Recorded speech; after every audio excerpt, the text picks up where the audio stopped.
இன்னைக்கு நம்ம பார்க்க போகிற ஹிந்தி வேர்ட் தேக்னா ஹை. தேக்னா ஹை, தேக் அப்படின்னா பார்த்தல் அப்படிங்கிற அர்த்தம் வரும்.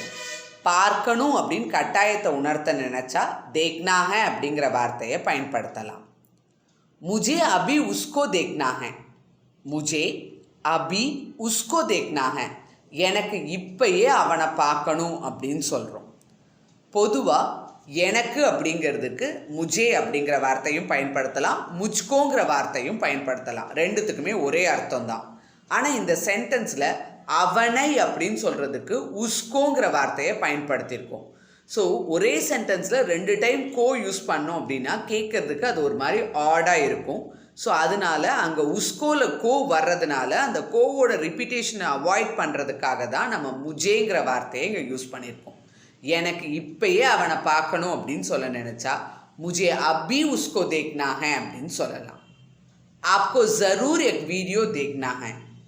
आपको ज़रूर एक वीडियो देखना है. ஸோ நீங்கள் கண்டிப்பாக இந்த வீடியோவை பார்க்கணும் அப்படின்னு சொல்லியிருக்கோம். ஸோ இந்த இடத்துல தேக்னா ஹை அப்படின்னு சொல்லி வரும்போது சப்ஜெக்ட் கூட கோ வரணுங்கிறது கம்பல்ஷன். ஸோ தமிழில் நீங்கள்ங்கிற அர்த்தம் வந்திருந்தாலும் ஹிந்தியில் ஆப் கூட கோ சேர்த்து ஆப்கோ அப்படின்னு சொல்லியிருக்கோம். ஆப்கோ கிசே தேக்னா ஹை. ஆப்கோ கிசே தேக்னா ஹை, உங்களுக்கு யாரை பார்க்கணும், யாரை அப்படின்னு கேள்வி கேட்கறதுக்கு ஹிந்தியில் கிஸ்கோ கிசே அப்படின்னு 2 வார்த்தைகள் இருக்குது. இருந்தாலும் தேக்னா ஹை வரும்போது சப்ஜெக்ட் கூட கோ வரணும்னு சொல்லியிருந்தோம். ஸோ இப்போ ஆப் கூட கோ சேரும்போது ஆப்கோ அப்படின்னு சொல்லுவோம். ஸோ இந்த ஆப்கோக்கு ஆல்டர்னேட்டிவ் ஹிந்தியில் கிடையாது. ஸோ அதனால தான் யாரைங்கிற அர்த்தத்தில் கிஸ்கோ கிசே ரெண்டுமே வரலான்னு சொன்னாலும் ஆப்கோவில் கோ வந்ததுனால திரும்பவும் கோ யூஸ் பண்ண வேண்டாம் அப்படிங்கிறதுனால தான் கிசேங்கிற வார்த்தையை பயன்படுத்தியிருக்கோம்.